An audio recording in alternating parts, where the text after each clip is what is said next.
रमणीय दर्शनम मंदहासरुचिराननम भुजम पूजितो सुरनरोत्तमर्मुदा धर्मनंदनम अहम विचिंतये। આજે આપણે એક સત્સંગના કાર્યક્રમ માટે ભેગા થયા છે। દુનિયા અત્યંત આધુનિક ટેકનોલોજીની હરણફાળ ભરી રહી છે। આજે કહેવાય છે કે દુનિયા મુઠ્ઠીમાં સમાઈ ગઈ છે, ટેકનોલોજી મુઠ્ઠીમાં સમાઈ ગઈ છે। અહીંયા બેઠો બેઠો માણસ અમેરિકા, ન્યુઝીલેન્ડ, ઓસ્ટ્રેલિયા કે દુનિયાના કોઈ ટાપુ પર બી વાતો કરી શકે છે, ત્યાં જોઈ શકે છે, વોટ્સઅપ કરી શકે છે।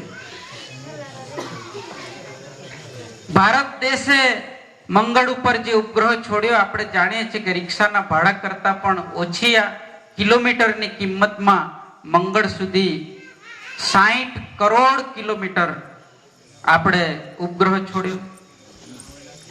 આવી અનેક પ્રકારની ટેકનોલોજી માંથી આપણે પસાર થઈ રહ્યા છે। ત્યારે બીજી બાજુની વાસ્તવિકતા એ છે કે આજે દુનિયાની તમામ સરહદો ઉપર શાંતિ નથી, સમાજમાં શાંતિ નથી, પરિવારમાં શાંતિ નથી, વ્યક્તિ પાસે શાંતિ નથી। એક બાજુ ટેકનોલોજીની ચરમસીમા છે, સગવડોની ચરમસીમા છે, સુવિધાઓની ચરમસીમા છે, પણ માણસ પાસે શાંતિ નથી। એટલા માટે કોઈએ આપણા વેદોનું વાક્ય છે કે સુખસ્ય મૂલમ ધર્મ। શું કહ્યું છે? સુખસ્ય મૂલમ ધર્મ। કોઈએ એવું નહીં કીધું કે સુખનું કારણ પૈસો છે, સુખનું કારણ સંપત્તિ છે, સુખનું કારણ સત્તા છે, એ વાત નહીં કરી। સુખસ્ય મૂલમ ધર્મ। ધર્મ એ સુખનું મૂળ છે, પણ આપણે માણસો સમજી શકતા નથી। આજે જ્યારે વિશ્વના ફલક ઉપર આપણે નજર નાખીએ છીએ,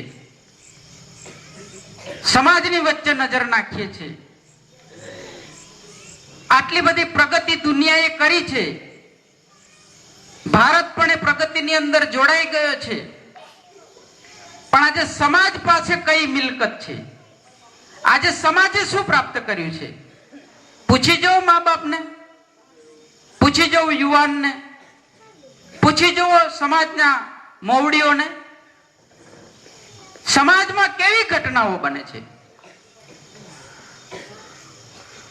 ત્યારે આજે કહેવાનું મને પ્રસંગો યાદ આવે છે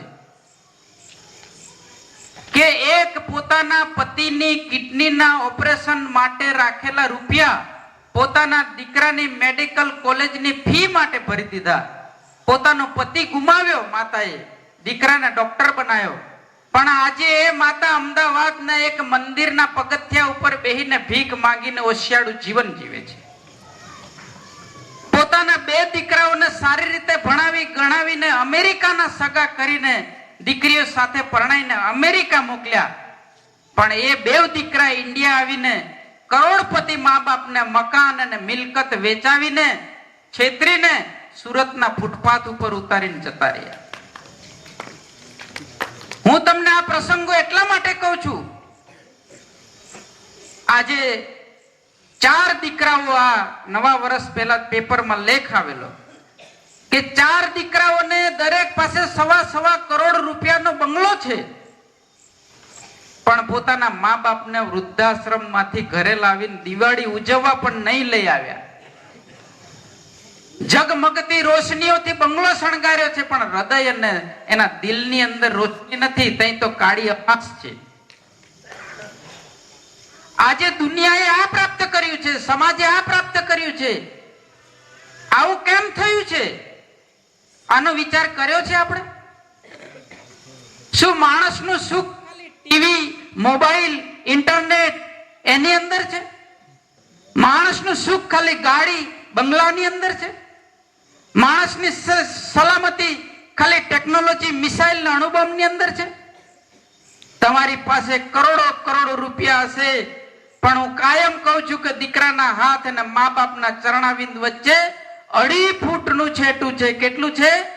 2.5 ફૂટનું છેટું છે. પણ દીકરાના ખભા ઉપર કરોડો રૂપિયાનો ભાર મૂકી દેશો તોય દીકરાનો હાથ મા બાપના પગ સુધી નહીં પહોંચે. કરોડો રૂપિયા તમે ખર્ચી દેશો તો તમારા દીકરાના હાથમાંથી પિસ્તોલને હેઠે નહીં મુકાવી શકો. તમારા ગાડી, બંગલા, ખેતી, વાડી, સત્તા, સંપત્તિ, તમારી પ્રતિષ્ઠાની કોઈ તાકાત નથી કે તમારા દીકરાના હાથમાંથી દારૂનો પ્યાલો હેઠો મુકાઈ શકે. એટલા માટે ધર્મ, જે ધર્મની વાત કરીને મેં કે સુખસ્ય મૂલમ ધર્મ, ધર્મ શેના માટે જરૂર છે માણસના જીવનમાં? આના માટે જરૂર છે ધર્મ. આ ભારતની સનાતન સંસ્કૃતિ, આપણો વારસો, આપણા પૂર્વજો, આપણો ઇતિહાસ કેવો વૈભવશાળી છે. વિચાર તો કરો કે પોતાના પિતાના સુખ માટે પિતામહ ભીષ્મ આજીવન નૈષ્ઠિક બ્રહ્મચર્ય વ્રત ધારણ કર્યું અને મારા બાપના સુખને હું પહેલા ઈચ્છું છું. ભગવાન રામચંદ્ર પોતાના બાપના વચન માટે થઈને 14 વર્ષ સુધી વનવાસમાં જતા રહ્યા, પોતાના બાપનું વચનને પાળવા માટે. આજે માં ગંગા ધરતી પર આવ્યા છે તો ભગીરથના પિતા ને એના પણ પિતા, એના દાદાના સમયથી તપ ચાલુ કરેલું.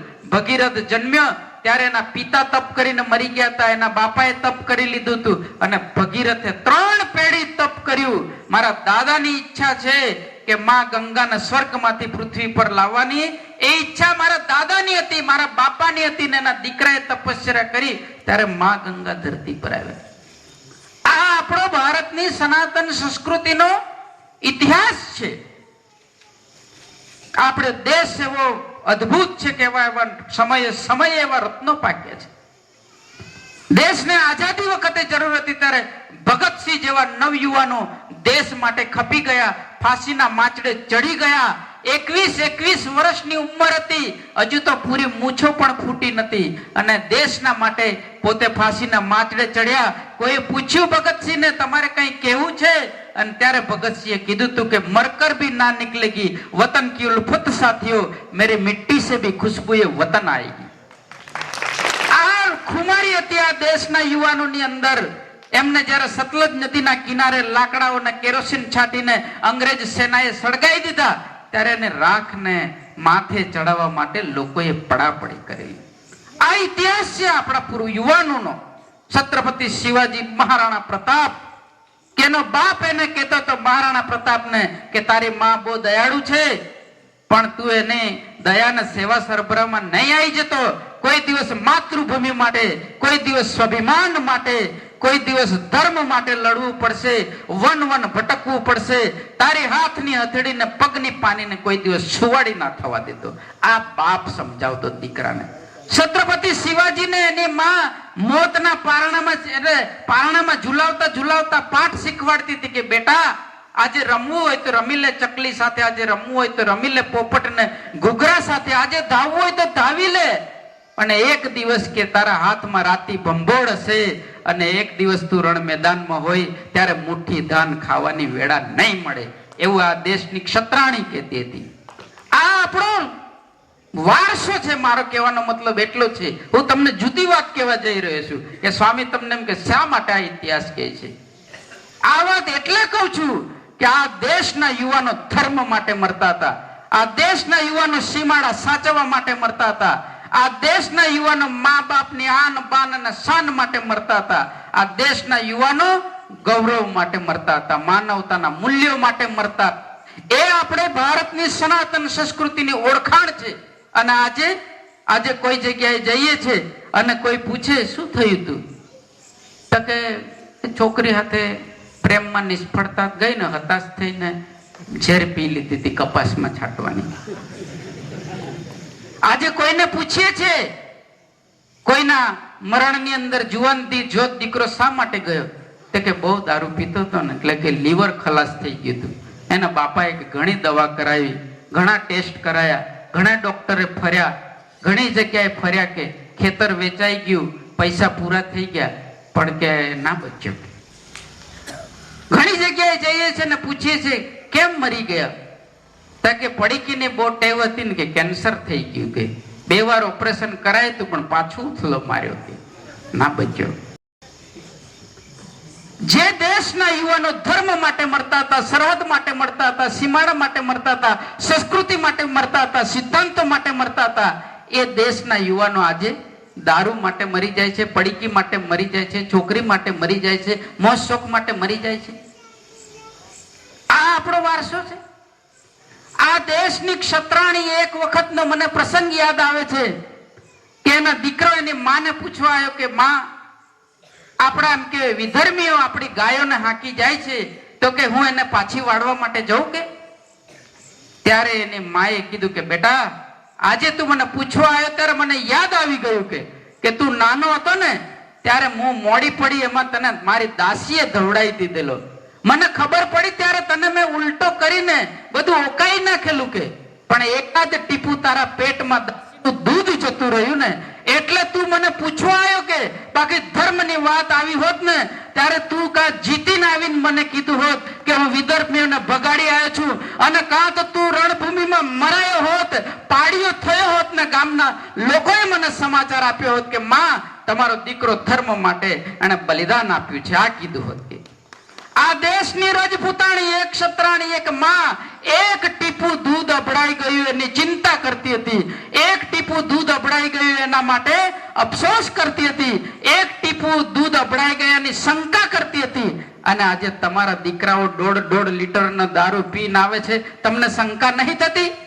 તમારા દીકરાઓના મોઢામાંથી પાનના ડૂચાને પિચકારીઓ, એનું મોઢું ખુલતું નથી તો માતાઓ કેમ કહેતી નહીં? એનો બાપ દીકરાને કેમ પૂછતો નહીં?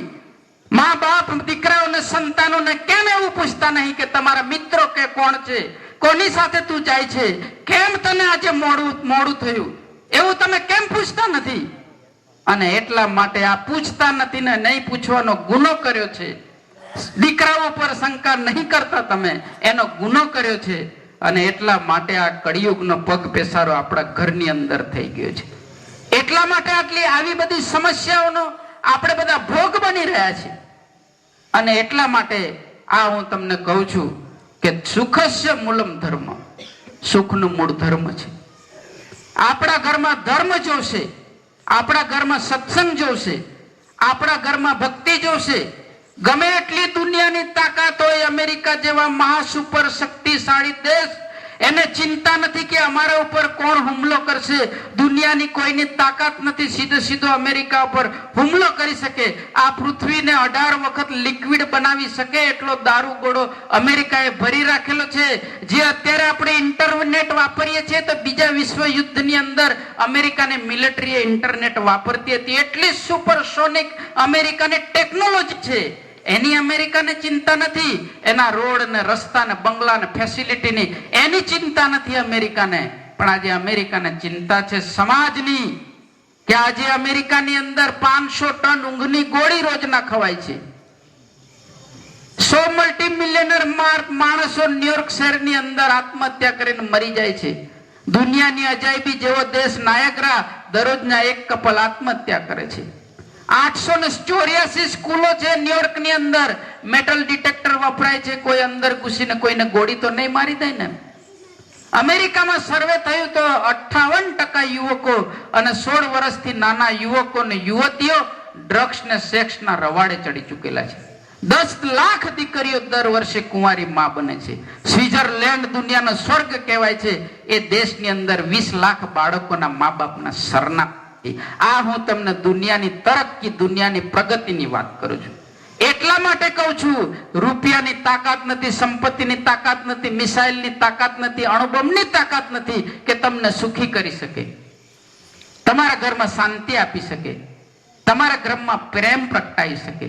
આ પૈસાની તાકાત નથી. ત્યાં ધર્મ જોશે, ધર્મ.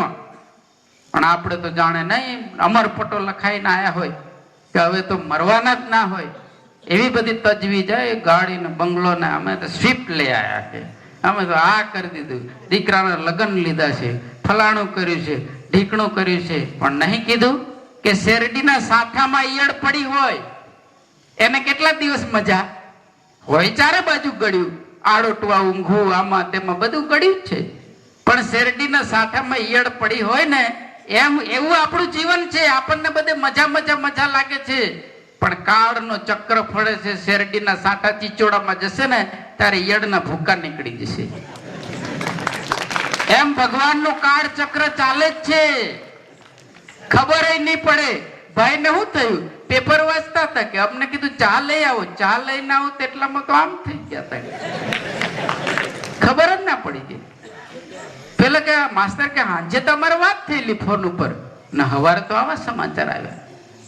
શું કુબેરો શું સિકંદરો ગર્વ સૌનો તૂટશે, હો ગમે તેવો ખજાનો એક દિવસ ખૂટશે.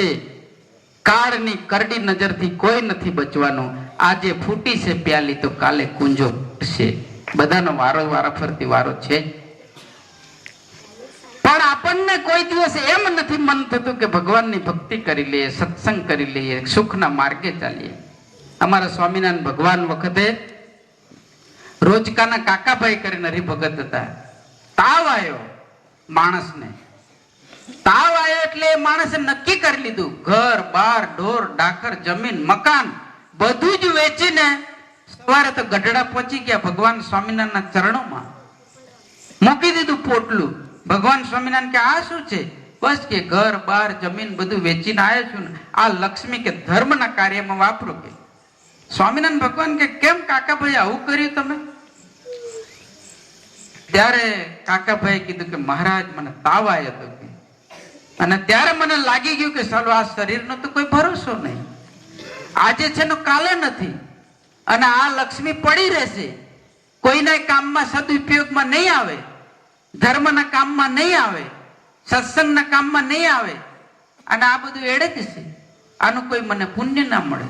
એ વિચારતી કે મહારાજ હું આજે બધું કરીને આવતો રહ્યો છું. બોલો, તાવ આવ્યો, સંકેત આવ્યો કે આ તો નક્કી નહીં. એમ અહીંયા તો 2-3 ડચકા ખાઈ ગયા હોય ને એટેક આવી ગયા હોય ભાઈ ને, તો એ કઈ ગયા છે? તે ક્યાં દલાલ ને જમીન બતાવવા ગયા છે. અમારા ઓળખીતા હરિભગત ને, એક હરિભગત નહીં પણ અમારો ઓળખીતા મિત્ર પેરાલિસિસ થઈ ગયેલો, 12 વર્ષ સુધી પેરાલિસિસ. એક માણસ જોઈએ ગાડીમાં ચડાવવાનું ઉતારવા, મર્યા ત્યાં સુધી જમીનના મિલકતોના સોદા કર્યા, શાંતિથી ભજન ના કર્યું. આપણે આવું કરીએ છીએ. પછી ઘણા મા બાપ અમને આવીને કહે કે સ્વામી ફોન કરો ને, અમારે માનતો નથી જયેશ કે. પણ તમે શું કર્યું ત્યારે? તમે ડોડકા છોલ્યા અત્યાર સુધી? તમારો જયેશ 22 વર્ષનો થઈ ગયો, તમારું માનતો નહીં, હવે અમે ફોન કરીએ તો ચમત્કાર થઈ જશે, જાદુ થઈ જશે. નાનો તો ત્યારે અમારે પહેલા આયા નહીં, તિલક ચાંદલો શીખવાડ્યો નહીં, ધર્મ આપ્યો નહીં, ત્યારે વાકો વાળ્યો નહીં, માસ્તરે કીધું એમ. અને હવે 22 વર્ષનો અક્કડ થઈ ગયો ત્યારે તમે અમને કહો છો કે વાક ભગવાનના ચરણોમાં. એમ ના વાકા વડે ભાઈ, પહેલેથી એને લાવવા પડે, પહેલેથી એને સંતોનો સત્સંગ, સંતોનો યોગ કરાવવો પડે. પણ આપણે એ બધું ચૂકી જઈએ છીએ. એટલે આપણે ખૂબ નસીબદાર છે કે ભારતની સનાતન સંસ્કૃતિમાં આપણને જન્મ લેવાનું સૌભાગ્ય મળ્યું. કેટલા નસીબદાર! આપણને ખબર નથી આ દેશમાં જન્મ્યા છે. એટલે સ્વામી રામતીર્થ નામના સાધુ જ્યારે અમેરિકાની ધરતી પર ગયા અને તઈની એક માતાએ એમના સાધુ જીવનથી પ્રભાવિત થઈને સ્વામી રામતીર્થને એવું કીધું કે મહારાજ, આ મારો દીકરો હું તમને સોંપું છું, કે એને તમે તમારા જેવો બનાવો. કે અને ત્યારે સ્વામી રામતીર્થે દીકરો પાછો આપી દીધો એની માને. ત્યારે એમ અંગ્રેજ માએ કીધું કે મહારાજ, હું ખરેખર તમારા ધર્મથી, તમારા ચરિત્રથી, તમારા વર્તનથી પ્રભાવિત થઈ છું. મારી ઈચ્છા છે મારો દીકરો તમારા જેવો બને, તમે આને શા માટે પાછો મને આપી દો છો? અને ત્યારે સ્વામી રામતીર્થ બોલ્યા હતા કે બેન, હે માતા, તારી ભાવનાની કદર કરું છું હું, કે પણ તારા દીકરાને જો સ્વામી રામતીર્થ જેવો બનાવવો હોય, તારા દીકરાને જો સ્વામી વિવેકાનંદ જેવો બનાવવો હોય, તો ભારતની કોઈ માની પેટે જન્મ લેવો પડે.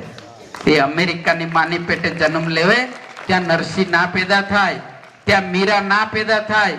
હું કાયમ કહું છું કે તમારા વાડામાં કાજુ પાકે, કાજુ પકવવા હોય તો ગોવામાં પાકે, કેસર પકવવું હોય તો કાશ્મીરમાં પાકે, અને ચા પકવવી હોય તો આસામમાં પાકે.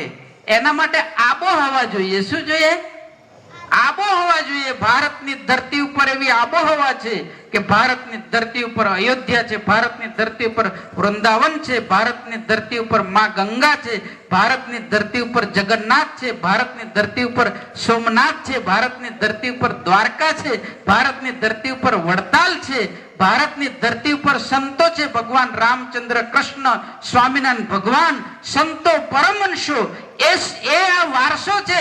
અને એ ભારતની ધરતીની આ આબોહવા છે, સંસ્કારોની આબોહવા છે, એક સંસ્કૃતિની આબોહવા છે કે આ આબોહવાની અંદર એક નાસ્તિકતાના વિચાર લઈને નીકળેલો નરેન્દ્ર, મોટા મોટા વિદ્વાનો અને મોટા મોટા મઠાધીશોના અહંકારને ચૂર કરવા નીકળેલો માણસ, અને એને જે દિવસે સ્વામી રામકૃષ્ણ પરમહંસની મુલાકાત થઈ જાય છે ને, ત્યારે નરેન્દ્રમાંથી સંત વિવેકાનંદ બની જાય છે. એ આ દેશની આબોહવા છે. એ આ દેશની આબોહવા છે. એક વાલ્ય લૂંટારો જંગલની અંદર લોકોને લૂંટીને મારીને એને જીવનનું ગુજરાન ચલાવતો હોય છે. પણ જે દિવસે એને નારદજી જેવા સંતનો ભેટો થાય છે, ત્યારે ઋષિ વાલ્મીકી બને છે, રામાયણની રચના કરે છે, અને મોરારી બાપુ જેવા હજારો કથાકારો એ રામાયણ ઉપર મુસ્તાક છે. આજે ઘરે ઘરે સંસ્કારને સંસ્કૃતિ માટે રામાયણ છે. એ આ સંસ્કૃતિ છે. આ સંસ્કૃતિ છે જે સંસ્કૃતિ ઉપર જોબન પગી વડતાલો કે જેને મહીસાગરનો નદી કાંઠો લાલ લોહીથી લોકોને રંજાડીને લાલ કર્યો હતો, જેને ગાયકવાડની તિજોરી લૂંટી હતી, જેના ઉપર ગાયકવાડ સરકારે 51,000 નું ઇનામ બહાર પાડેલું, પણ ભગવાન સ્વામિનારાયણનો યોગ બને છે ને ત્યારે પરમ ભક્ત બને છે. પરમ ભક્ત જ્યારે સ્વામિનારાયણ ભગવાન વડતાલની અંદર મંદિર બનાવવા માટે જગ્યા જોવા આવ્યા ને, ત્યારે એ વડતાલો જોબન પગીના ખભા ઉપર બેહીને, તે દિવસે ગાડી નથી, તે દિવસે બાઇક નતું, તે દિવસે ત્યાં બધે જવા માટે રસ્તા નતા, અને તે દિવસે જોબન પગીએ સ્વામિનારાયણ ભગવાનને પોતાના ખભા ઉપર બેસાડીને પટેલોના ખેતરો બતાવેલા કે અહીંયા મહારાજ કે તમારે મંદિર કરવું હોય તો કરો. રંજનભાઈ અને પ્રતાપભાઈ વાત કરી, વડતાલ, તમને એમ થતું વડતાલ શું છે? આ લોકો વડતાલની વાત કરે, વડતાલ શું છે? હું તમને વડતાલની નાનકડી ઓળખાણ આપી દઉં કે વડતાલ શું છે. કે જે વખત લક્ષ્મીજીએ નારાયણને પ્રસન્ન કરવાની ઈચ્છા થઈ ને તપ કરવાની ઈચ્છા થઈ, ત્યારે નારદજીને કીધું કે મારે તપ કરવું છે નારાયણને પ્રસન્ન કરવા માટે. એવી કોઈ જગ્યા બ્રહ્માંડમાં હોય કે ત્યાં તપ કરવાથી યોગ્ય ફળ મળે તેવી મને જગ્યા બતાવતી. ત્યારે નારદજી આખા બ્રહ્માંડની અંદર ફરીને એ વડતાલની ધરતી પર આવ્યા, અને ત્યાં તે વખતે બોરડીનું વન હતું, અને એક તંબુ આકારની બોરડી હતી. ત્યાં નારદજી ઉભા રહ્યા. ત્યારે નારદજીને ખબર પડી કે આ જગ્યા તો ખૂબ જ પ્રતાપી છે, અને નારદજીએ લક્ષ્મીજીને કહ્યું કે આ જગ્યા એવી છે કે આ જગ્યાએ તપ કરવામાં આવે ને તો અક્ષય ફળ થાય. શું થાય? અક્ષય ફળ. એટલે ત્યાં તમે જે તપ કરો, જે પ્રાર્થના કરો, જે નક્કી કરો, એ ફળે ને ફળે જ. એનું નામ અક્ષય ફળ કહેવાય. ખ્યાલ આવ્યો ને? અક્ષય ફળ એટલે એમાં કોઈ દિવસ અફળ ના થાય, એનું નામ અક્ષય ફળ. પછી આપણે હાચા ને ખોટા સંકલ્પ કરીએ કે ભાઈ પેલાની એક આંખ જતી રહી, એવા સંકલ્પ ના ફળે, શુભ સંકલ્પ ફળે. એટલે લક્ષ્મીજીને કીધું કે આ અક્ષય ફળ થાય એવી આ વડતાલની જગ્યા છે. એટલે લક્ષ્મીજીએ એ જગ્યા ઉપર તપસ્યા કરીને નારાયણ ભગવાન પ્રસન્ન કર્યા. નારાયણ ભગવાન સાથે એમનું મિલન થયું, અને ત્યારે લક્ષ્મીજીએ કહ્યું કે આ જગ્યાએ મેં બહુ વખત સુધી તમને મેળવવા માટે, રાજી કરવા માટે તપ કર્યું છે. આ જગ્યા મને બહુ વાલી છે. આ જગ્યા ઉપર આપણે બેવ જણાએ ઘણો સમય સુધી રહેવાની મારી ઈચ્છા છે. ત્યારે નારાયણ ભગવાને કીધું કે મારી પણ આવી જ ઈચ્છા છે. અહીંયા ભવ્ય મંદિર થશે ને બેવ જણા આપણે અહીંયા સાથે રહીશું. આ નારાયણ ભગવાને કીધું.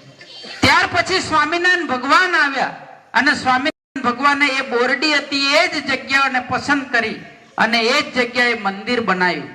અને એ જગ્યાએ મંદિર બનાવીને ત્યાં લક્ષ્મીનારાયણ દેવ પધરાયા. ભગવાનના અનેક આશીર્વાદ છે.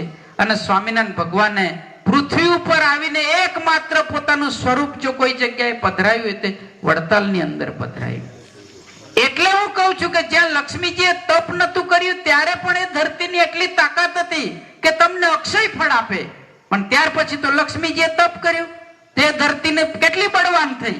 ત્યાર પછી નારાયણ પ્રગટ થયા તો એ ધરતી કેટલી બળવાન થઈ. અને ત્યાર પછી સ્વામિનારાયણ ભગવાન આવ્યા અને એમણે મંદિર બનાવ્યું, એમણે તીર્થ બનાવ્યું, એમણે વરદાનો આપ્યા તો એ ધરતી કેટલી બળવાન થઈ. એ આ ધરતીની તાકાત છે કે એ ધરતી ઉપર તમે જાઓ, તમારો શુભ સંકલ્પ કરો તો સાચા અર્થની અંદર તમે સુખી થાઓ, સાચા અર્થમાં તમારા જીવનની અંદર ધર્મ થાય. એ ધરતીનો પ્રતાપ છે. એ વડતાલની વાત કરે છે. અમે નક્કી કર્યું છે કે એવા હજારો યુવાનો નિર્વ્યસની થાય, પવિત્ર થાય, માતૃદેવો ભવ પિતૃદેવો ભવ અને સાચી સેવા કરતા એવા હજારો યુવાનોને ભગવાન સ્વામિનારાયણ હરિકૃષ્ણ મહારાજને ચરણે ધરવાનો અમારો સંકલ્પ છે. અને એટલા માટે આજે રંજનભાઈ, પ્રતાપભાઈ આ બધા કામ કરી રહ્યા છે. તમને લાગતું હશે અમારા સ્વામી પાસે એક ભગત આવેલા, આમ પૂનમે આવે બેઠા હતા. પછી સ્વામીજીને એક દિવસ કે મારે કે 2 મિનિટ વાત કરવી છે તમારી સાથે રૂમમાં. તમે કહો આવો. બેઠા. મને એમ થયું કે આ ભગત શું વાત કરે છે. ઊભી ગયો. સ્પેશિયલ કઈ ખાનગી વાત હશે. પછી એને ધીરે રહીને વાતો કરી. સ્વામીજી આ વખતે જમીન બમીન ખેતી બેતી બહુ સરસ થઈ છે, સરસ ડાંગર પાક્યો છે, તમારી ગૌશાળાની ચિંતા ના કરતા, ટ્રેક્ટર મોકલી આપીશ પૂડિયાના, પૂડા ભરીને આમ તેમ. મેં કીધું ચાલો સરસ, ભગતને સારું થયું છે.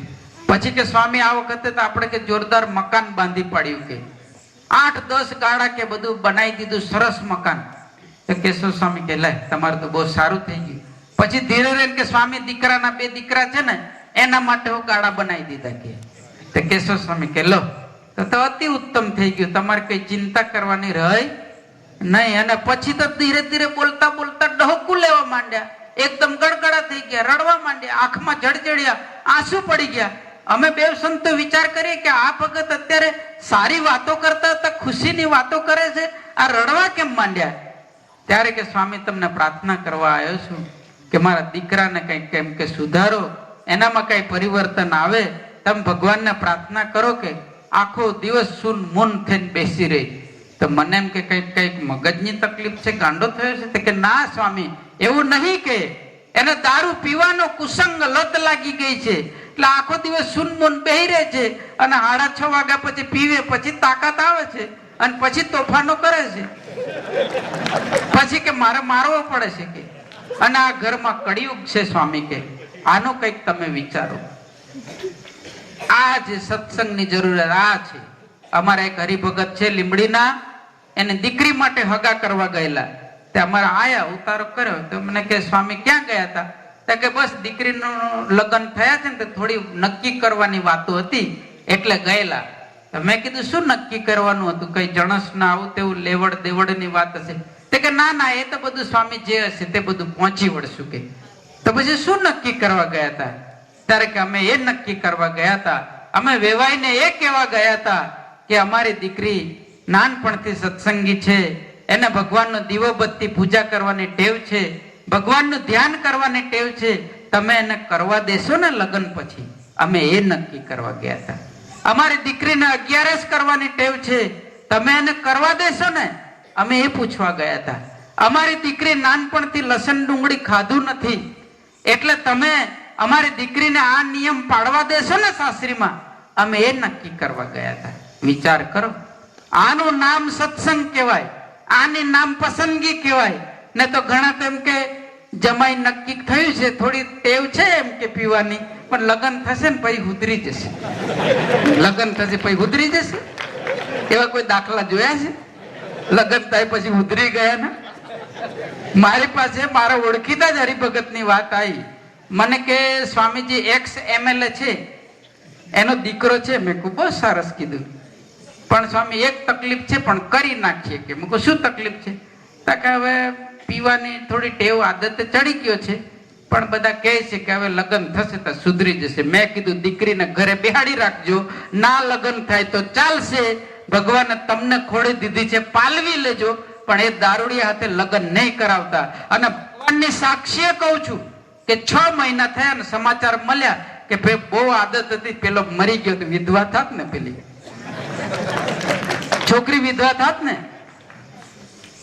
અમારા ડાયાભાઈ હરિભગત ધામમાં ગયા. એના 2 દીકરાઓ જે આવવાના હતા એમને કામ આવી ગયું, નહીં આવી શક્યા. સત્સંગ કોને કહેવાય એની વાત છું કે ડાયાભાઈને બીમારી આવી, ભયંકર બીમારી, પથારીમાંથી ઉઠી ના શકે, પથારીમાં ઝાડો પેશાબ, 6 મહિના સુધી ભલભલાને પસીનો છૂટી જાય, ભલભલાને ધીરજ છૂટી જાય. 9 યુવાન દીકરાઓ અહીંયા ઉભા હોત ને, આયા હોત ને, તમને ઉભા કરત ને તો તમારે આટલા જણામાંથી બેઠેલામાં કોઈનું નથી તેજ, એવા તેજ વાળા છોકરાઓ. પણ એ 2 દીકરાએ પોતાના બાપની એવી સેવા કરી છે, એવી સેવા કરી છે કે 6 મહિના સુધી એની માનો વારો નહીં આવવા દીધો એના બાપને પાણી આપવા માટે. 2 દીકરા ઉભા છે આમ કે કઈ જરૂર હોય પપ્પા. એક દીકરો બહાર જાય તો બીજો દીકરો હાજર, બીજો દીકરો બહાર જાય તો પેલો દીકરો હાજર. બાપને કોઈ તકલીફ પડવા દીધી નહીં. ડાયાભાઈ ધામમાં ગયા, અઠવાડિયા પહેલા આયા ત્યારે અમને મળ્યા સંતોને, આંખમાં આમ ખુશીના આંસુ હતા. અને એમણે કીધું બસ મને હાશ થઈ ગઈ સ્વામી, મારું ભગવાને બધું પૂરું કરી દીધું. કે મારા દીકરાઓને એ સંસ્કાર આપ્યા, મારી એવી સેવા કરી છે, મારા અંતરમાં ટાળક થઈ ગઈ છે કે હવે મારું કઈ બાકી નથી. કે ભગવાન જ્યારે લઈ લે ને ત્યારે મને ખુશી છે. કે જન્મ આપો તો આવા દીકરાઓને જન્મ આપજો, પડીકી ખાઈને દારૂ પીને મરી જાય એવાને જન્મ નહીં આપતા. मरो हे जोगी मरो, ऐसी मरनी मरो, ना फिर जन्म ना फिर मरण. यूं तो इस जिंदगी में सब मरने के लिए ही आते हैं, लेकिन मौत तो वही है जिस पे अफसोस जमा ना करे. कोई मरी जाए तो अफसोस થવો જોઈએ કે સાલો આવું થયું, આવો સારો માણસ, આવો સજ્જન અચાનક થઈ ગયું, એનું નામ મોત કહેવાય. લોકો કે આ તો સારું થયું, ઝાડ કઈ જગ્યા થઈ. એમ કંટાળી ગયા હતા ગામના. કે માસ્તર મને એક સમાચાર આપ્યા એક બનાવના, ઓળખીતા પાડખીતા એટલે વર્ણન નહીં કરતો. માસ્તર કે દીકરો બહુ રડતો તો મેં કીધું રડવાનું મેં કે તારે શાંતિ થઈ. કે રોજની બધી આમ ને તેમને ટેવું હતી ને સાંભળવાનું મટ્યું, હવે તમે નકલી શરૂ કરો. કે માસ્તર ને બોલવાની સ્ટાઇલ એવી ને કે આવું કેવું પડતું હોય. એવા જીવનને શું કરવાનું, એવા સત્સંગને શું કરવાનું. એટલે ભગવાન સ્વામિનારાયણ ધરતી પર આવ્યા, ઉજળો સંપ્રદાય સ્થાપ્યો, ઉજળી પ્રથાઓ પાડી. સત્સંગથી શું થાય છે તમને વાત કરું કે અમારા જુનાગઢના નવાબ જયારે હતો ત્યારની વાત છે. ગોવિંદ ભંગી જ્ઞાતિનો માણસ, ઝાડુ મારવા વાળો, એને જુનાગઢના નાગર બ્રાહ્મણોએ કઢી વધેલી. તે પેલા ભંગીને કે કઢીને ભાત વધ્યા છે પુલાવ, તો કે તમે લઈ જજો. કે ત્યારે ગોવિંદ ભંગી કામ સફાઈ નું કરતા હતા, પણ કપાળમાં તિલક ને ચાંદલો, અને બ્રાહ્મણ ને કીધું કે માં તમારી કઢી ને તમારો પુલાવ અમને ના ખપે. કે વિચાર કરો, આપણે તેમ કઈ નીચ વર્ણ નું ના ખપે, પણ પેલો ભંગી બ્રાહ્મણ ને એવું કહે છે કે તમારું અમને નહીં ખપે. કે પેલા વિચારમાં પડી ગયા, અરે ભલા માણસ, તમે ભંગી, અમે બ્રાહ્મણ, નાગર બ્રાહ્મણ, ઉચ્ચ કુળ, અને તું અમને ચેલેન્જ કરે છે કે તમારી કઢી ને પુલાવ અમને ના ખપે. ત્યાર પેલા કીધું હા બા, કે અમે સ્વામિનારાયણ ના સત્સંગી છે, તમે કઢીમાં લસણ ને ડુંગળી નાખતા હોય એટલે અમને લસણ ને ડુંગળીનો નિયમ છે, અમે ખાતા નહીં. વિચાર કરો, આ પવિત્રતા ભગવાન સ્વામિનારાયણ માણસને આપી. એક વખત રાજ દરબારમાં વાળતા વાળતા એક નવલખો હાર મળ્યો, તો હાર એને ઝાડુમાં ફેરવ્યો. ભંગીએ હાર ઝાડુમાં લીધો, અને મોટા મોટા કારભારીઓ જોયું તો ભલા માણસ તને ખબર છે હાર કોનો છે? આ હાર રાણીનો છે. તે કયાને ઝાડુમાં ફેરવ્યો? તે કે તમે તો વાળતા વાળતા આવ્યો. કે વાળતો તો ના આવ્યો તો ઝાડુમાં કેમ ફેરવ્યો? આ તારે તું લઈ જાય ઘરે તો તારી 20 પેઢી ને ખૂટે નહીં, એટલી આની કિંમત કેટલી તું જાણે છે. જે હોય તે કે મારે એનું કામ નહીં, પણ તું હાથમાં કેમ નહીં લેતો? ત્યારે અમારા સ્વામિનારાયણ ભગવાને કીધું છે કે પડી વસ્તુ રે કોઈની હાથે ન ઝાલે રાજ. સ્વામિનારાયણ ભગવાને આ નિયમ આપ્યા છે. આપણે તો આ જીભ વાળો થાંભલા નાખી ગયા, ઉઠાઈ લાવો ને કામ લાગશે. આ ભૂમરું ઉઠાઈ લાવો ને કામ લાગશે. કે પેલ રસ્તામાં દાટવા, પડી વસ્તુ રે કોઈને હાથે ન ઝાલે રાજ. એના સંસ્કારો જોઈને જુનાગઢનો નવાબ વિચારમાં પડી ગયો કે હારા આના ભગવાન કેવા હશે, આના ગુરુ કેવા હશે, આના સંતો કેવા હશે. જુનાગઢનો નવાબ વિચારમાં પડી ગયો. સ્વામિનારાયણની સવારી જયારે આવી જુનાગઢની અંદર, અને મજાર પાસેથી પસાર થઈ અને મુસલમાનોનો નિયમ હતો કે મજાર પાસે બેન્ડ વાજા નહીં વગાડાય. ત્યાં ભરપૂર બેન્ડ વાજા વાગતા ગયા અને ત્યારે દીવાને કાન ભંભેરણી કરી, જુઓ જુઓ જુઓ, આ સ્વામિનારાયણ વાળા તમારી મર્યાદાનો લોપ કરે છે, તમારા નિયમનું ઉલ્લંઘન કરે છે. તમે મજાર પાસે બેન્ડ વગાડે તેને આજીવન કેદ કરો છો, સજા આપો છો, આ સ્વામિનારાયણ સજા આપો કે. અને ત્યારે જુનાગઢના નવાબે કીધું, ઓ ભલા માણસ, કાનૂન તો ઇન્સાનો કે લીએ હોતા હૈ, ખુદા કે લીએ નહીં. જુનાગઢના નવાબે બોલવું પડ્યું. શું કીધું? કે કાયદો તો માણસ માટે છે, ભગવાન માટે નથી હોતો. કે ભંગીનું જીવનનું ચરિત્રનું એને ઉજ્જવળતા જોઈને રાજા અંજાઈ ગયો અને કીધું, તમે જુનાગઢમાં મંદિર કરો, હું તમને જગ્યા આપું છું. મુસલમાન રાજાએ જગ્યા આપી, ત્યાં આજે રાધા રમણ દેવનું મંદિર છે. આનું નામ સત્સંગ કહેવાય. સત્સંગ આ કરે છે, સત્સંગમાં આ તાકાત છે. ગમે એવા લૂંટારોને ભગત બનાવી શકે, ગમે એવી ગણિકાને સતી બનાવી શકે, ગમે એવો વિચિત્ર સ્વભાવ અને પ્રકૃતિના આદત અને કુસંગી માણસોને માણસ બનાવી શકે. લોધિકાનો દરબાર 200 ચકલાની જીભનું શાક બનાવીને ખાતો હતો. 200 ચકલાની જીભ કાપીને એનું શાક કરીને ખાતો હતો. પણ સ્વામિનારાયણનો યોગ થયો, એવો ભગત બન્યો, 11 વાગ્યા સુધી ભગવાનનું ધ્યાન કરે એવો બન્યો. જામ બાપુએ જયારે એને દારૂ પીવાનો મહેફિલમાં આગ્રહ કર્યો, દારૂ ના પીધો. એને કીધું કે દારૂ પીવડાવવો હોય ને આ ધડ માથાથી જુદું કરો ને પછી એની ઉપર રેડો તો અંદર જાય, બાકી હવે સ્વામિનારાયણનું નામ લીધું હવે નહીં જાય. આ સ્વામિનારાયણ આ ધર્મ આ પરિવર્તન કરે. એટલે અમે તમને એ કહેવાય, જેને માનતા એને, તમે બધા છો. ભગવાન રામચંદ્રજીને માનતા હોય, ભગવાન કૃષ્ણને માનતા હોય, ભગવાન મહાદેવને માનતા હોય, કોઈ માતાજીને માનતા હોય, જેને માનતા એને ધર્મ બહુ મહત્વનો છે. ધર્મ જોશે. અને ધર્મ ક્યાં મળશે? પેટ્રોલ પંપ પર મળશે, મેડિકલ દુકાન ઉપર મળશે, રિલાયન્સના મોલમાં મળશે. કઈ જગ્યાએ મળશે ધર્મ? ધર્મ ક્યાં મળશે? એટલા માટે ધર્મ સાચા સંતોએ ધારણ કરેલો હોય છે. ભગવાનના પવિત્ર સાચા સંતો મળે તો તમને ધર્મ આપે, તમને સત્સંગ આપે અને તમને મંદિર અને મૂર્તિ અને ભગવાન સાથે તમને જોડે, તમારા આત્માનું મોક્ષ કરે, તમારા આત્માનું કલ્યાણ કરે. તમારા આંગણે કોઈ સાધુ સંત સાચા આવે અને કઈ માંગે, ભિક્ષા માંગે, ભગવાનના સાચા સંતો પેટનો ખાડો પૂરવા માટે ભિક્ષા નહીં માંગતા. અમે કહીએ છીએ કે ભિક્ષા માંગે એને બાવો જાણવો, ભિક્ષા ગ્રહણ કરે ને એને સાધુ જાણવો. એ સંસ્કૃતિ માટે ભિક્ષા માંગે છે. તમારા ઘરમાં ધર્મ રહે. કોઈ કહે નહીં, કહેતા કે હમીરસિંહ ને જયારે ખબર પડી એના દીકરાનો જન્મ થયો અને ખબર પડી જયારે કે એક બાજુ દીકરાનો જન્મ થયો અને ગુપ્તચરે સમાચાર આપ્યા કે સોમનાથ ઉપર પ્રહાર થયો છે, ત્યારે હમીરસિંહે એને તલવાર લીધી અને ઘોડા ઉપર બેસતા બેસતા દાસીને કીધું કે તું જઈને કહેજે કે હું એમ કે શિવલિંગ ઉપર પ્રહાર થયો છે તો લડવા માટે જઉં છું અને જીવતો આવીશ તો આવીને મારા દીકરાનું મોઢું જોઈશ, અને કદાચ હું જીવતો નહીં આવું, ધર્મ માટે મારું મૃત્યુ થાય તો 7 વર્ષનો મારો દીકરો થાય ત્યારે મારી ખાંભી પાસે લઈ જઈને મારા દીકરાને એટલું કહેજો કે તારો દીકરો ધર્મ માટે મરાયો હતો, તારો બાપ ધર્મ માટે મરાયો હતો, મારા દીકરાને મારી આટલી ઓળખાણ આપજો. આવું કહીને હમીરસિંહ જતો રહ્યો હતો.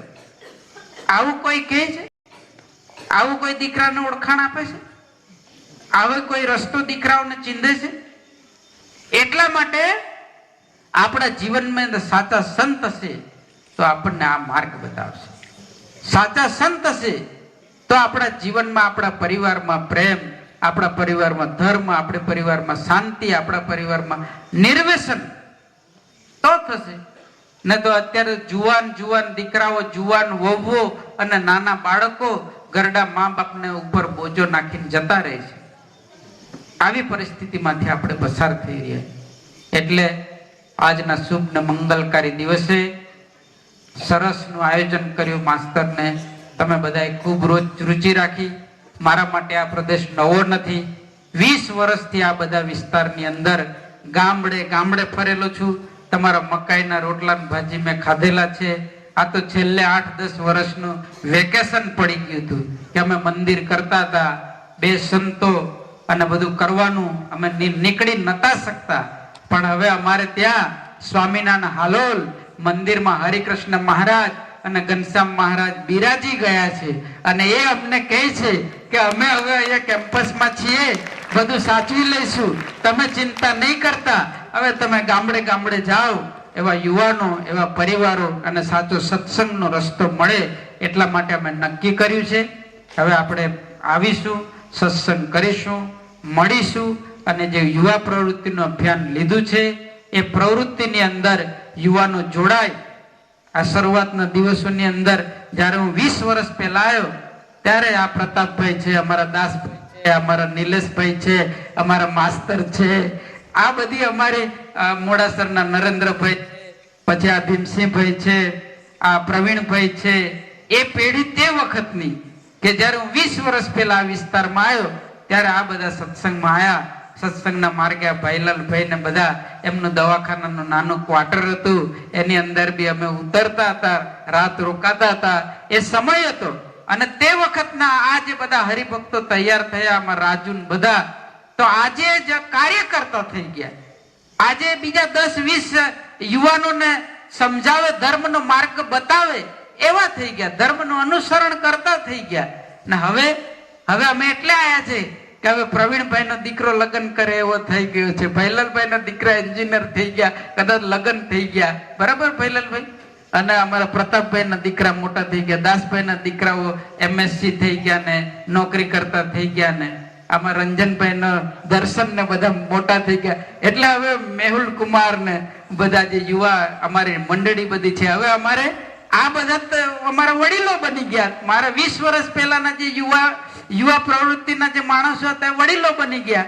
એટલે મારે હવે આ બધી જે નવી ટીમ, હવે આમના જે દીકરાઓ છે એ નવી પેઢી પાછી તૈયાર થાય અને સાચું સત્સંગ ને ભક્તિ આ પ્રદેશની અંદર ફેલાય અને કુસંગ ને કળિયુગ આપણા જીવનની અંદર ના આવે અને એના માટે પરમાત્મા આપણી ખૂબ ખૂબ રક્ષા કરે. એ જ શુભ દિવસ અંતરની પ્રાર્થના. સૌને જય સ્વામિનારાયણ.